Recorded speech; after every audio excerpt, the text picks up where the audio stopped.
some of the things that we've done, that we have concreted, solidified in your mind certain things. I don't want you to ever forget that. That was Basil thrashing his car. And the reason I bring up Basil thrashing his car is because Richard Dawkins also brought up Basil thrashing his car. And I want you to hear what Richard Dawkins, and this is the man that Larry is telling us that is fundamentally the person we should listen to. I really, if it is the case that Larry has read everything that Richard says, I am very, very worried about the danger of the mind that we're actually dealing with, because you're about to hear something that I believe that you will not even believe that a person would be willing to say out loud. And Richard Dawkins is willing to say it. Take a listen. For Darwin, natural selection was always at the level of... I want to end by applying the idea of middle world to our perceptions of each other. Most scientists today subscribe to a mechanistic view of the mind, where the way we are because our brains are wired up as they are, our hormones are the way they are. We'd be different, our characters would be different if our neuroanatomy and our physiological chemistry were different. But we scientists are inconsistent. If we were consistent, our response to a misbehaving person like a child murderer should be something like, this unit has a faulty component, it needs repairing. That's not what we say. What we say, and I include the most austerely mechanistic among us, which is probably me, what we say is, vile monster, prison is too good for you. Or worse, we seek revenge, in all probability, thereby triggering the next phase in an escalating cycle of counter-revenge, which we see, of course, all over the world today. In short, when we're thinking like academics, we regard people as elaborate and complicated machines like computers or cars. But when we revert to being human, we behave more like Basil Fawlty. We remember thrashed his car to teach it a lesson when it wouldn't start on gourmet night. Now, here's my point of bringing that up. Richard Dawkins said that in actuality, and I'm going to have to let you hear this again because I don't think you really got it. In actuality, he said scientists are not consistent because in reality they do believe that we are mechanistic. We're just machines. We have our genes have basically selected certain things that make us survive, and they promote those, and we just continue to become more complex. And he said we're machines, and when a machine basically does something like, say for instance, kills a child, what should you really say if you are a scientist and an academic? You should say that this mechanism needs to be rewired. Now let's make sure you hear that in context and not be confused, because he said like Basil Fawlty's car. Why would you thrash a car when it's just a machine? Why would you thrash somebody or revengefully do something to that person who is simply not responsible in that sense? Take a listen.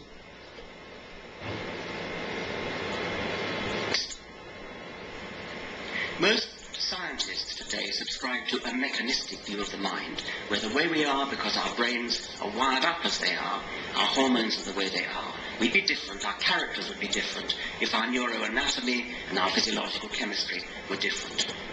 But we scientists are inconsistent. If we were consistent, our response to a misbehaving person like a child murderer should be something like, this unit has a faulty component, it needs repairing. Now, he is being honest about his mentality. And, some individuals might say, well, that's not really what he thinks. You can find out what he thinks. Here is a website in which Richard Dawkins participates in a book called Your Most Dangerous Thoughts. And in it, he actually develops this very idea about what we should do in society, given what we really believe. And it's not just a few words. It is quite a long piece of information, and I want to read it to you. It says, let's all stop beating Basil's car. Ask people why they support the death penalty or prolonged incarceration for serious crimes, and the reason they give will usually involve retribution. There may be passing mention of deterrence or rehabilitation, but the surrounding rhetoric gives the game away. People want to kill a criminal as payback for the horrible things that he did. Now remember, we're talking about a child murderer. He's the one who brought the child murderer in. And when you want to do something to a child murderer, besides say, this mechanism needs to be rewired, it is actually you wanting payback. People want to kill criminals as payback for the horrible things they did. Or they want to give satisfaction to the victims of the crime or the relatives. And especially warped and disgusting application of the flawed concept of retribution is Christian crucifix as atonement for sin. Retribution as a moral principle is incompatible with a scientific view of human behavior. Retribution is basically what our judicial system is built upon. Larry Surber, by his own, I let him do that on purpose. I kind of teased out his ideas about Richard Dawkins, and I actually had a clip that I was going to play where he said it was his idol, but he did even better than that tonight. He just basically swore allegiance to this man, and this man is saying that retribution as a moral principle is incompatible with scientific view of human behavior. You should not respond to a child murderer in the sense that retribution needs to be... Now you say, well, Johnny, you're putting words in his mouth. He's got plenty more words. As scientists, we believe that human brains, though they may not work in the same way as man-made computers, are as surely governed by the laws of physics. When a computer malfunctions, do we punish it? When a child murderer murders a child, do we punish it? His answer, we track down the problem and we fix it, usually by replacing a damaged component, either in the hardware or the software. Basil Fawlty's British television hotelier from Down Under, created by the immortal John Cheese, was at the end of his tether when his car broke down and it wouldn't start. He gave it fair warning, counted 3, give it one more chance, and then he acted. Right. I warned you. You had it coming. You had this coming to you. He got out of his car, seized a tree branch, and set out to thrash in the car with an inch of its life. Of course, we laugh at this irrationality. Instead of beating the car, we would investigate the problem. Is the carburetor flooded? Are the spark plugs of the distributor points down? Has it simply run out of gas? Why do we not react in the same way to a defective man, a murderer, or say a rapist? How in the world can we allow Larry Surber to walk out of here without correcting at least this problem in the mentality of his idol? Surely Larry Surber would not say tonight that a rapist is not someone who needs, that our justice system needs to seek some kind of retribution as a result of the fact that they raped or murdered someone. This is the mind of Alfred Kinsey. In regard to sex, Alfred Kinsey is basically saying that all of our mentality having to do with the sexual actions with children, interaction between adults and children, it's faulty. You know why? Because we're machines. We're not moral individuals with a conscience that was created by a divine being, and nor will we suffer any retribution for the things we say. These are the same kind of mad scientists. Okay, now, that's not really my time. I set that for myself to give me like a 2-minute warning. Now, folks, this is pretty... I would say this is pretty compelling. Why don't we laugh at a judge who punishes a criminal just as heartily as we laugh at Basil Fawlty or King Xerxes, who in 480 BC sentenced the rough sea to 300 lashes for wrecking his bridge of ships? Isn't the murderer or the rapist just a machine with a defective component, or defective upbringing, defective education, defective gene? Concepts like blame and responsibility are bandied about freely where human wrongdoers are concerned. When a child robs an old lady, should we blame the child himself or the parents or the school, the negligent social worker? In a court of law, feeble-mindedness is an accepted defense as insanity. Diminished responsibility is argued by the defense lawyer, who may also try to absolve his client of blame by pointing to his unhappy childhood, abuse by a father, even unpropitious genes, not so far as I'm aware of unpropitious planetary conjunctions, though it wouldn't surprise me. But doesn't a truly scientific, mechanistic view of the nervous system make nonsense of the very idea of responsibility, whether diminished or true or not? Any crime, however heinous, is in principle to be blamed on an antecedent condition acting through the accused, physiology, heredity, and environment. Don't judicial hearings to decide questions of blame or diminished responsibility make as little sense for a faulty man as a faulty car? Why is it that we humans find it almost impossible to accept such conclusions? Why do we vent such visceral hatred on child murderers or thuggish vandals when we should simply regard them as faulty units that are need fixing or replacing, presumably because Richard Dawkins, an avowed atheist, has been an enemy of God for years. A vindictive, bloodthirsty ethnic cleanser, a misogynistic, homophobic, racist, infanticidal homicidal, genocidal, filicidal, pestilential, megalomaniacal, sadomasochistic, capriciously malevolent bully.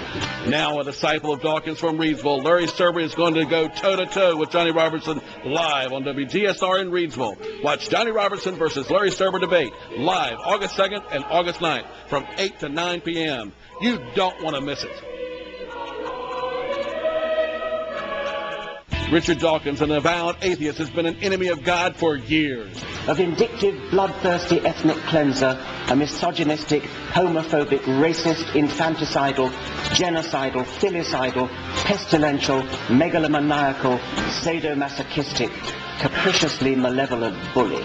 Now a disciple of Dawkins from Reidsville, Larry Surber is going to go toe-to-toe with Johnny Robertson live on WGSR in Reidsville. Watch Johnny Robertson versus Larry Surber debate live August 2nd and August 9th from 8 to 9 p.m. You don't want to miss it. I'm timing it. Yes. Thanks for staying with us, folks. We're now live in a call-in segment portion. And, Scotty, we don't have a phone out here. We're in the live section where we take phone calls and we try to let you weigh in as a community. And we hope that some individuals will call in and let us know what you're thinking. You can call in on a number of topics, really. You could call in on what do you think about debating, and are we getting to the bottom of any issues? Because one of the reasons why I put that question forth is because, we have so many other topics that we could debate. We have religious people that need a thrashing.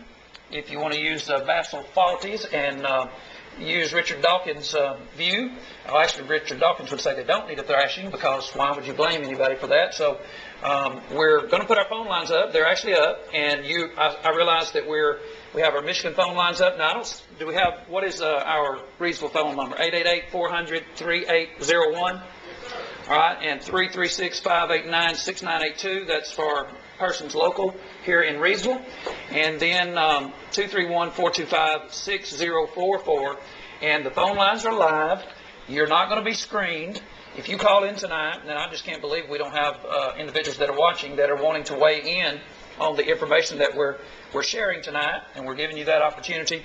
I suppose, Larry, if you wanted to say something to our audience about calling in or asking any questions, you're welcome to make that appeal. Welcome anybody in the community to call in with any questions whatsoever about anything I've said or anything Johnny said or anything you just think.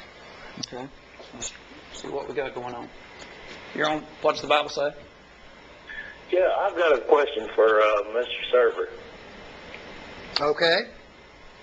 Okay, this is sort of a two-part question. The first part would be a simple one. Have you ever changed your mind? Of course I have. I used to be religious. Well, the second part of the question would be having to do with Alfred Wallace's theory that was one of Darwin's colleagues. When it comes to changing your mind, how is it that the human species, assuming that this evolution theory went down, how is it that the human species developed an intellect to change their mind when there's no example of that in any of the other animal species as far as being able to intellectually change their mind? Now, sir, we're going to have to kind of... there has to be an external... Sir, we're going to have to kind of... Hello, you still there? Yeah, but we're going to have to limit you to, a question here, and you're basically... That would be my question. How did they... You already asked it. We heard it the first time. We heard it the first time. Okay, you're wrong, sir. Have you ever heard of Coco, the gorilla that Penny Patterson's been raising for the last 20 years? Taught at AMSLAN, American Sign Language for the Deaf. AMSLAN now has a pet kitten. AMSLAN thinks probably as well as I do. And yes, the porpoises and the whales and the other higher animals definitely do have thought processes. They can remember, they can think, they can have compassion. And yes, they can change their mind. Have you not ever seen a dog starting to do something and thinking better of it and changing his mind and going back? That's just completely false. The human being is not... without an external force. That's where you're completely wrong. That's So just where the dog may stop eating something or chasing a rat because of rain or something else happens to it. But everybody knows that once a dog starts digging after something, he's going to keep digging. You have a prejudice toward the human. I think you don't give our brothers and sisters that are other species credit.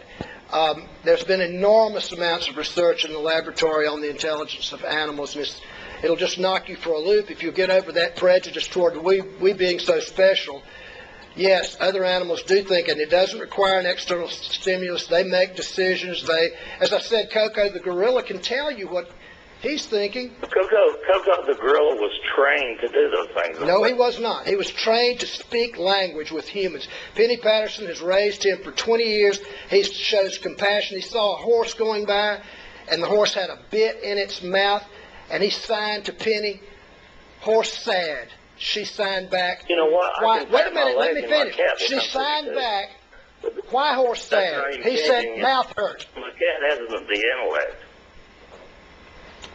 You don't know what intellect the animals have, and I don't think you've studied the research. Like I said, you're prejudiced. You think the human is so special because it's God's special creation in your book. Not in mine. We're just all part of the pattern. Okay. Why wouldn't we see an elephant then wearing pants? Elephants don't have thumbs. Develop this intellectual process that you're describing. Elephants do not have opposable thumbs, and they can't sew pants, sir. Why is that? Why do they not have opposable thumbs?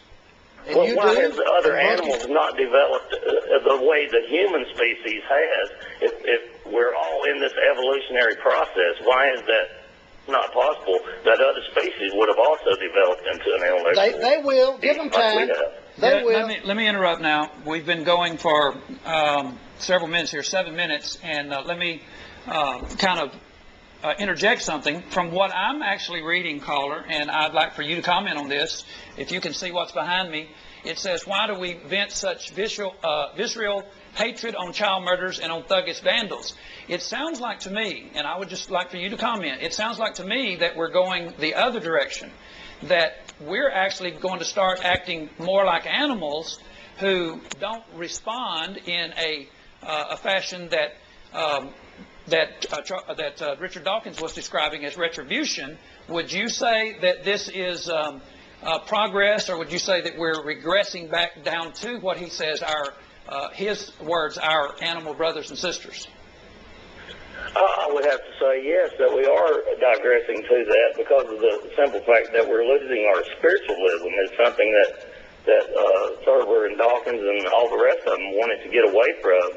And one of Dawkins' colleagues there, the Alfred Wallace fellow, he was the one interested in this spiritualism. He knew there had to be another spark of something. Sir, you missed my question. On a higher intellectual plane. Sir, you missed my question.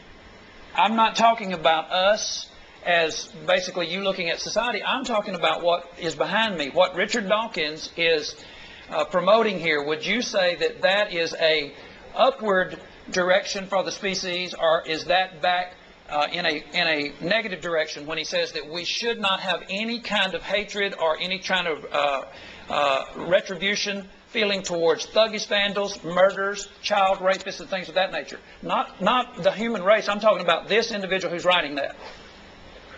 Well, of course, he's absolutely silly with that. I mean, you know, how would there be any kind of moral anything if you know, who could even think that way? It's the most ridiculous thought I've ever put in my head. Well, it is actually in the book. It's called "What is Your Dangerous Idea?" and that was Richard Dawkins' contribution to the book. And not only was it his contribution, as I showed you, this has been on his mind for quite some time. The video that I played, I think, was in 2009, and I have him in succession constantly referring back to that same argument about us being machines, and the machine should not have any kind of feelings about that. So, Larry, would you respond? Yes, I'd like to jump in here. Let's go back to the very beginning there. Richard Dawkins doesn't say he's not for retribution. He said this would include me too. I would say he's a monster. Remember that in the very beginning? He's not against retribution. He's talking about scientists who become so mechanistic. that they you're just wrong. say? You're Well, didn't wrong. he say in the very beginning, he said that people would consider him a monster, and myself included? He did say that, but he has now, this website that is called The Edge, in which he contributed, this is his last statement. He says, "My dangerous idea is that we shall eventually grow out of all this and even learn to laugh at it, just as we laugh at Basil Fawlty when he beats his car, but I fear it is unlikely that I shall ever reach that level of enlightenment." So you're saying that No. Richard Dawkins doesn't want criminals put in I'm prison? saying that we're reading Richard Dawkins, and the last line says that is enlightenment. He says that he doubts that he will ever reach this enlightenment rather than this being digressive. He calls it in his own article. I don't see how that you can reword Richard Dawkins when we're all hearing it and then seeing him say that this is. We need to contact Richard Dawkins. He's not for saying that murderers should not be put in prison. He is making a different point here. I think you're misunderstanding this subtlety here. I don't think there's Richard. nothing Well, we subtle need here. to contact him and say, Richard, do you say that when somebody's a brutal child murderer, we shouldn't put him in prison? I don't think he would say that. I Now, certainly would. I know that he said in his one discussion, he said, if we're thinking consistently, I mean, you have to deal with that line, Larry. He said, if we're thinking consistently as scientists, we know that we're nothing but machines. But he said, then we actually start looking at it from a personal standpoint, not the way that we should if we were being consistent. And he ends his article by saying that eventually we will. My dangerous idea, this is his idea, is that we shall eventually grow out of all this. What is all this? The idea that we have hatred, we have retribution towards child murderers and thugs and things of that nature. We shall grow out of this and even learn to laugh at it, just as we laughed at Basil Fawlty when he beats his car. But I fear it is unlikely that I ever shall reach that level of enlightenment. Now, what is enlightenment? You tell us what he's referring to that is enlightenment. Enlightenment is getting more knowledge and wisdom. I'm saying in this article, though, it has to have a context. In this article, is enlightenment the idea that we stop revengeful actions against persons who do things to our loved ones and just treat them as a faulty machine and basically learn to laugh at them like we do when our car doesn't crank? Well, on a certain level, I think he's got a point there about retribution is a vicious cycle. You beat me up, my dad goes over and beats you up. Your dad comes over and shoots my dad. You know how violence escalates. And I think maybe he's trying to deal with that as some kind of a primitive behavior. I am certainly, I can only speak for myself. I don't speak for Richard Dawkins on every little thing. I think generally he explains science well. But I certainly would not want to say that criminals that have been found guilty and proven guilty should not be punished. Now, I am against capital punishment for two reasons. Number one, you can't take it back when you find somebody was innocent, and we have executed many innocent people. And number two, the example we set for our children. When we show that the finest men we supposedly have in the suits and ties, the authorities will sometimes murder a helpless human being that we've got pinned up in a cage that's no longer a threat to society, we teach our children some dangerous things. So I am totally 100% against capital punishment. But I'm not against imprisoning people that are dangerous, people that hurt people. Well, I would like to say basically to the community that I believe that we have just found something that Larry didn't know that Richard Dawkins wrote, and a dangerous idea that Richard Dawkins holds, because the idea is that it is enlightenment to learn to laugh at a child murderer. And that is the context, is his own words. I'm not even stretching it out. You know, oftentimes when you have a discussion or debate, sometimes people say, well, you're reducing their position to something that's ridiculous, and that's not fair. I'm not reducing it to the ridiculous, the irrational. If you think it's ridiculous and irrational, it's not because I reduced it, it's because it actually says it here tonight. I'm not accusing you of taking this out of context. I'm not saying you. I'm just saying that it seems to me there's a subtlety here where maybe he's making a little satire about scientists who are so mechanistic that we say, well, this is just a faulty machine, we can't blame him. I don't think Richard Dawkins really believes that we shouldn't punish heinous crimes. Here's our line. But doesn't a truly scientific, mechanistic view of the nervous system make nonsense of the very idea of responsibility? Are you really responsible if you are a machine? Well, then the scientific mechanistic view is nonsense. Okay, that is his view, though. He says that. That's why I played this. This is his view. Take a listen. This is his view about how we are. applying the idea of middle world to our perceptions of each other. Most scientists today subscribe to a mechanistic view of the mind, where the way we are because our brains are wired up as they are, our hormones are the way they are. Do you subscribe to that mechanistic view? He does. I subscribe to the golden rule, as I told you the other day. Do unto others as you would like to be treated yourself. That I don't need an objective God, something bigger than myself. I wasn't asking that. That's fine. I'm just saying, to me, that's the way we live life, because we feel like we wouldn't want to be hurt. We don't. But did you hear what he said? We're trying to examine the man that you're promoting. All right, listen. Here we go. Mechanistic view of the mind, where the way we are because our brains are wired up as they are, our hormones are the way they are. We'd be different, our characters would be different if our neuroanatomy and our physiological chemistry were different. But we scientists are inconsistent. If we were consistent, our response to a misbehaving person like a child murderer. Okay. Now, did he not include himself? He said, we scientists. Does he sound like this is satire, or does it not sound like he's actually explaining his own position, science position, about the way that we are actually designed? No, I don't think he feels we're just pure mechanism. I think he thinks the conditions in life, experience, changes us. It's not just hardwired inside our body. I felt like he would say that, so I went ahead and continued to find places where he has lectured on this. Take another listen.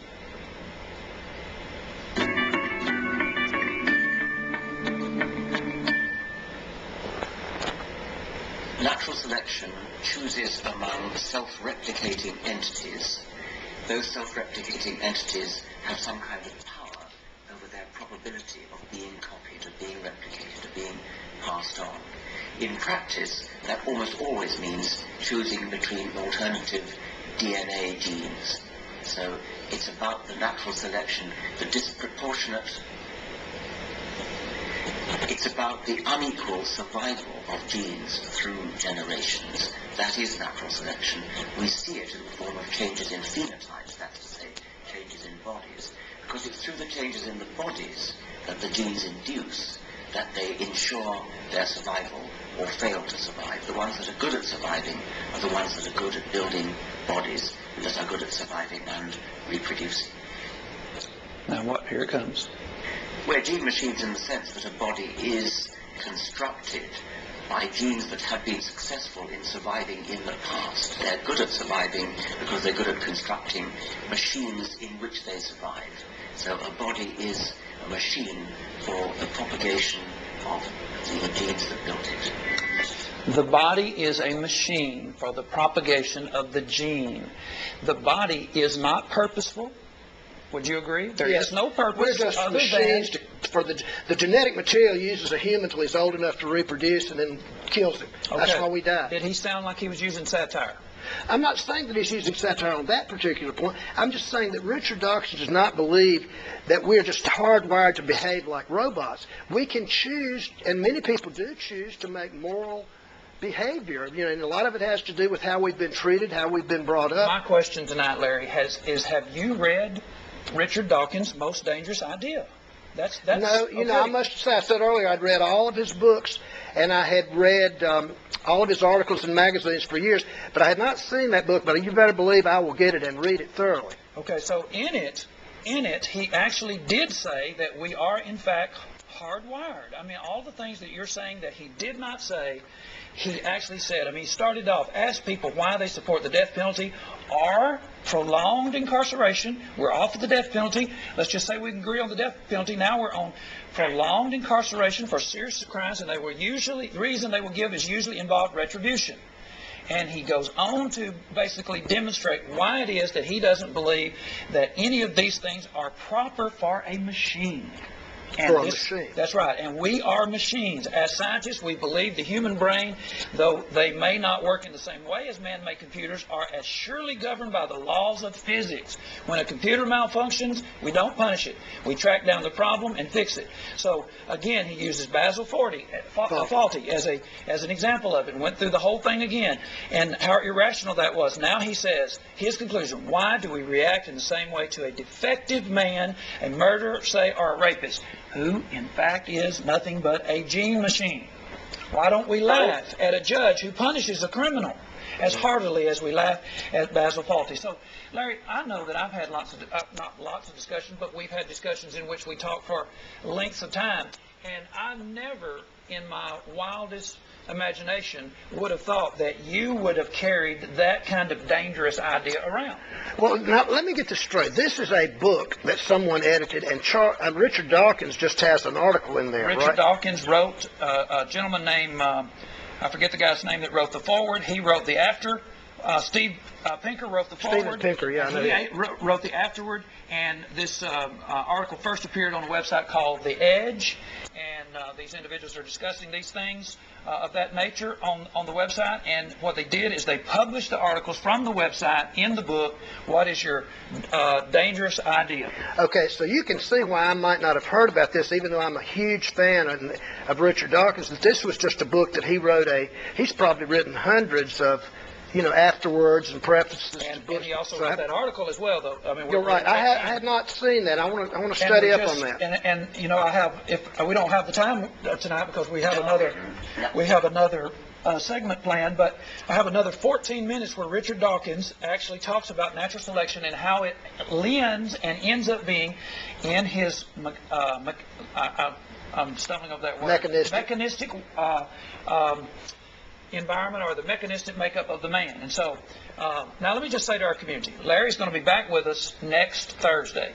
And on the next Thursday show, we can pick this up again, and some of the maybe arguments that he didn't get to make, we'll have a discussion again. Tonight we're going to end this segment, and we're going to talk about some things that are going on in our community that we want to make sure that our community is up on it and has a full view, having to do with Chick-fil-A and the things going on associated with that, supposedly to be something tomorrow coming up. We want to cover that in our last 30 minutes. So, Larry, we appreciate you being with us. We hope. Thank you for having me, Johnny. Enjoyed it very much. All right, I enjoyed it as well. And so, if you would, Scotty, we'll run the commercial about the debate and then our regular intro for What's the Bible Say, and it'll give us time to breathe just for a minute.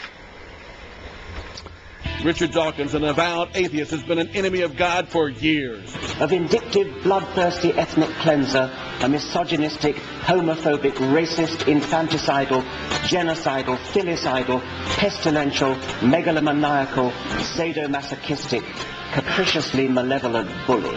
Now a disciple of Dawkins from Reidsville, Larry Surber is going to go toe-to-toe with Johnny Robertson live on WGSR in Reidsville. Watch Johnny Robertson versus Larry Surber debate live August 2nd and August 9th from 8 to 9 p.m. You don't want to miss it.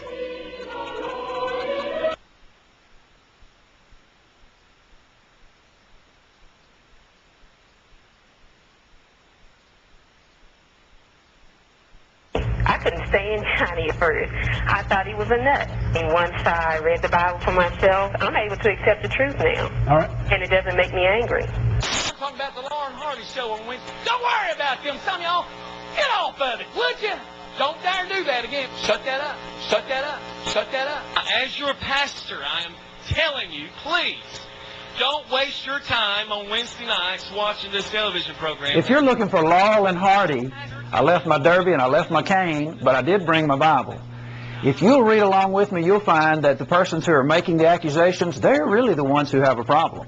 I hear them telling you to shut up, that you're going to be embarrassed, and I even hear them flat out saying, I'm telling you what to do as a pastor.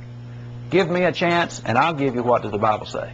Always ask for, what does the Bible say? Get it right here on Star News. Due time, Thursday nights at 9 o'clock. I couldn't stand Johnny at first.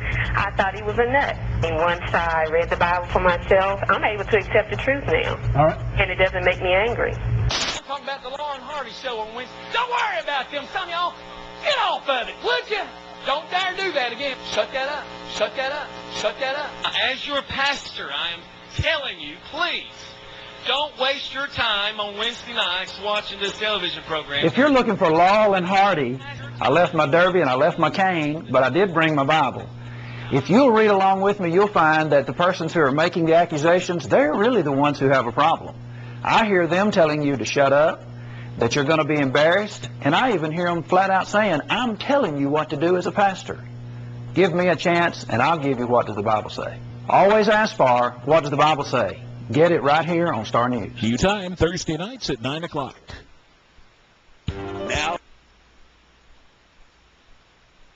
I couldn't stand Johnny at first. I thought he was a nut. And once I read the Bible for myself, I'm able to accept the truth now. All right. And it doesn't make me angry. I'm talking about the Lauren Hardy show on Wednesday. Don't worry about them. Some of y'all, get off of it, would you? Don't dare do that again. Shut that up. Shut that up. Shut that up. As your pastor, I am telling you, please, don't waste your time on Wednesday nights watching this television program. If you're looking for Laurel and Hardy, I left my derby and I left my cane, but I did bring my Bible.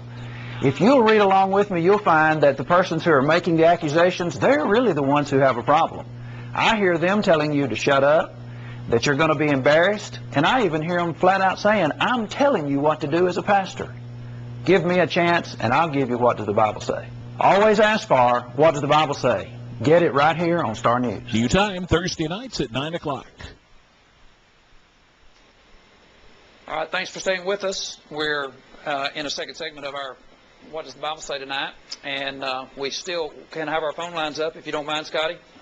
We'd be glad to continue our phone calls. I was fairly surprised that we didn't have more individuals weighing in on the information that we covered. We want to again say to Larry Surber, and if his wife is watching, I know that she helps him in his research, and we appreciate both of them for taking the time to stand up for a position and let it be examined. You know, when someone examines something, you never know what the results are going to be. I know that Larry, the results of his examination of Richard Dawkins will be that he's going to go home and look up some information about Richard Dawkins that maybe had not been in his possession before. So, you know, what we're dealing with, folks, is we're dealing with the cultural war, and I don't want to sound like anybody on any particular television station or anything of that nature, but that's why we're having this discussion tonight, is because we are, in fact, dealing with a culture that is really imploding on itself, and we just have all kinds of changes in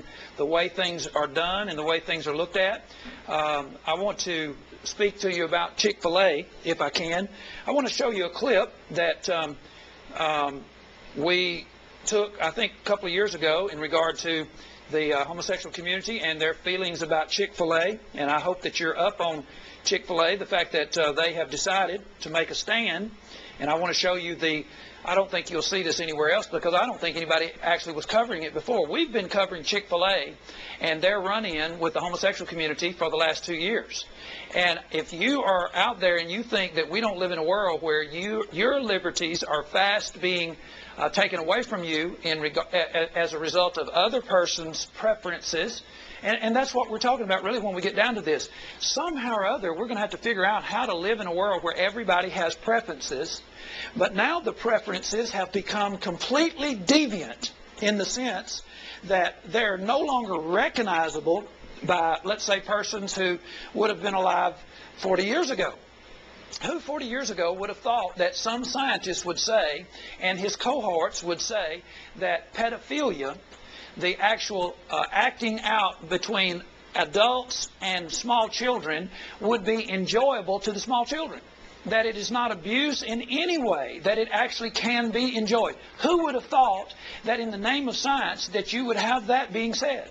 That is such a different, you see what I'm saying? People's preferences. Do you realize as you sit in your chair at home and maybe decide that you're not going to do anything about what's going on in our world, that our world is really changing? You're on What Does the Bible Say? Yes, caller. Hello. Yes, you're live. Okay, I just wanted to say about Chick-fil-A. I met the lady that ran one of the Chick-fil-A in Wilmington, North Carolina, and I just wanted to say this is nothing new. Chick-fil-A has always stood for closing their doors on Sunday, and the people that they hire are Christians. All the gays are trying to do is get infiltrated into our society, into our churches, into our children, and just like college now, kids are taught nothing is wrong. Everything is liberal and everything is right. I have a son in college, at a major college here in Virginia, well-known college, And he comes home with ideas that are not the ideas that I have instilled into him. Well, can I ask you this tonight? Stand up. Can I ask you a question tonight, ma'am? Yes. What do you think about the information that we presented tonight in this debate as far as where evolution is actually taking us? Did you see the first portion? I did not. I just turned on when you were talking about Chick-fil-A. I'm sorry, I missed it. Well, I would really... I know evolution's high and hot in colleges today. I will say this tonight, ma'am. I don't think that you can imagine what we covered tonight and what we showed that major players, I'm talking about extremely famous individuals, highly regarded individuals at the very top tier of the scientific community, we had them on record tonight saying that one day we will laugh at child murder and we will no longer think that it is something that needs to have any retribution, no judgment, nothing of that nature. Now, do you think that that would help your son if he were to hear one of the most sought after gurus saying that? No, he would probably laugh at us and say, you know, that's just some guy trying to make his point about religious beliefs. Well, can I tell you this? What we had tonight, we had a physics teacher on with us tonight who has a degree in, I think he said, mechanical engineering, and has studied at several levels. He was on with us tonight, and he didn't laugh. He's an atheist, and he didn't laugh. So it may be that you actually missed something. And the reason I'm saying that is if you would like to have it, everything that we do is free, and we'd be glad to send it to you if you wanted the first portion of it. I would love to have the first portion of it. Okay. All right. I'm going to put you on hold, and someone will get your address, and we'll get that out to you, get you a copy for your son as well. All right. Thank you for calling. Thank you. Okay. Anyone that's in the studio can take that call and get her information, and I'm going to play the video that we have here. This is the homosexual community, and this is 2 years ago responding to Chick-fil-A. Just because we support an organization that is openly...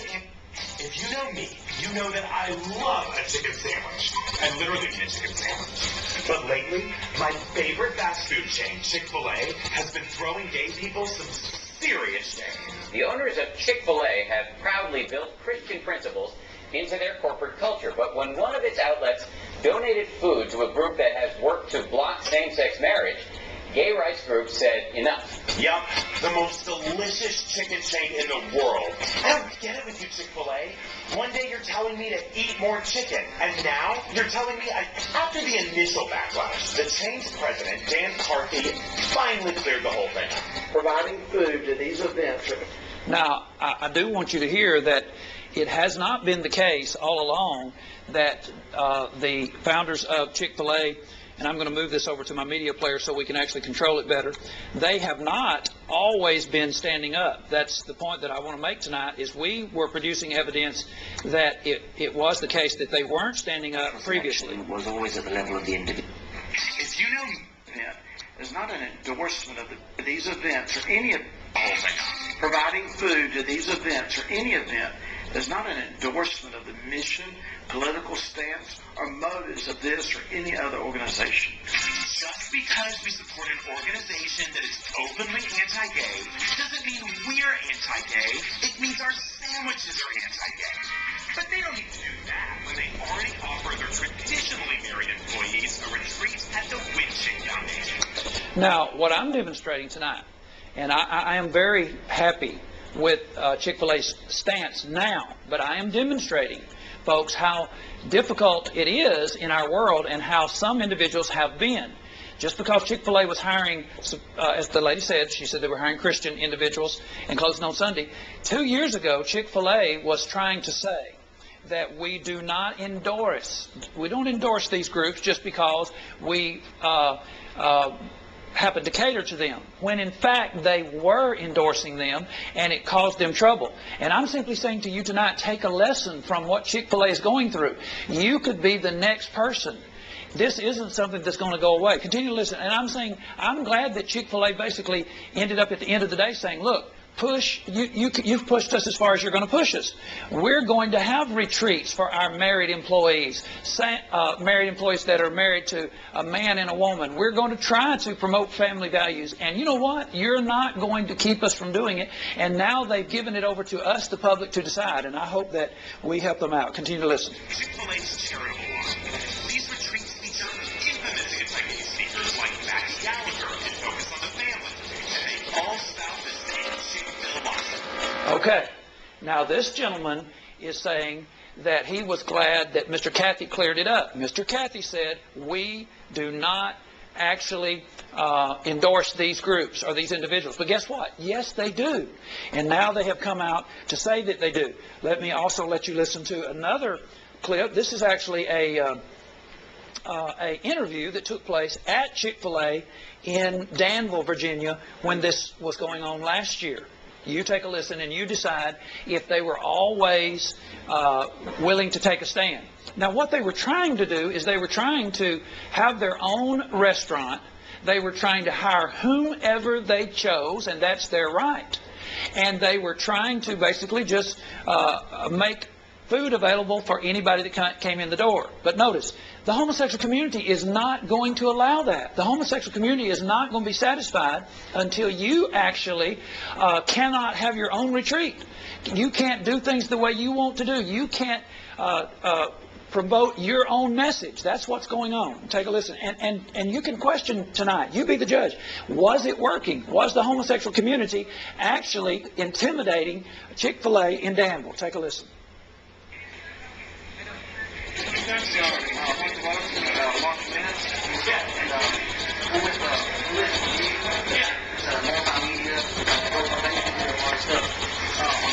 Okay, now, is that call gone? You're on What's the Bible Say? Yes, I was calling about, y'all teach that all the New Testament, right? Well, we try to, yes.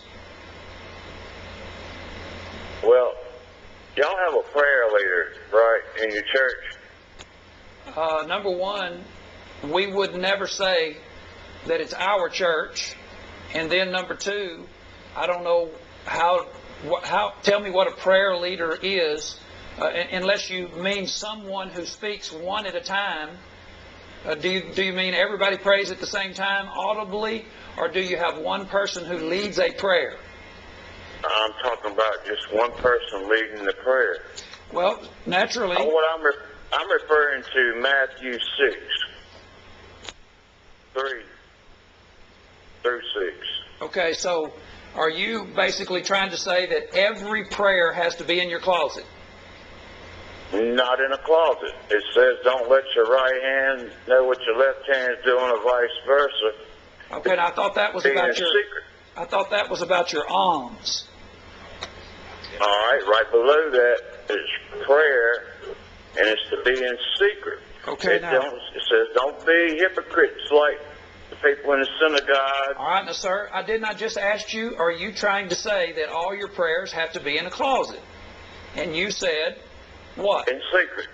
Okay. I say in secret. No, what you said is, you said don't let your left hand know what your right hand's doing, and that had to do with your giving. Then we moved down to the praying. And so now I'm asking you, again, are you saying that all praying, that Jesus is saying that all praying has to be in a closet in secret? But that's what it says, if you'll read it. Okay, now, here's the question. Even though it does say that, if you find Jesus praying openly, and you find Paul praying openly, and admonishing people to pray... That's the Old Testament. You're saying Paul is Old Testament? No. Okay, well, what are you saying? So are it sounds like now that you're confused. No, I'm not confused. I'm trying to get the truth. All right. The truth is that in an assembly, you can actually have individuals who are praying openly. But what Jesus is talking about in context, if you'll stay with the context, he's talking about people that are out on the streets and they're showing out. They're trying to allow their righteousness to be seen of men. That's verse 5. On the streets. Do you see that? Corners of the streets. You're getting mixed up with a church assembly and what people do on the street corner. Can you see that now? It says in synagogues. That's not on the street. Okay. Can you see what's on the screen right now, sir? No, I'm looking at my screen. I got the same thing you have. Synagogues and the corners of the streets, that they may be seen of men.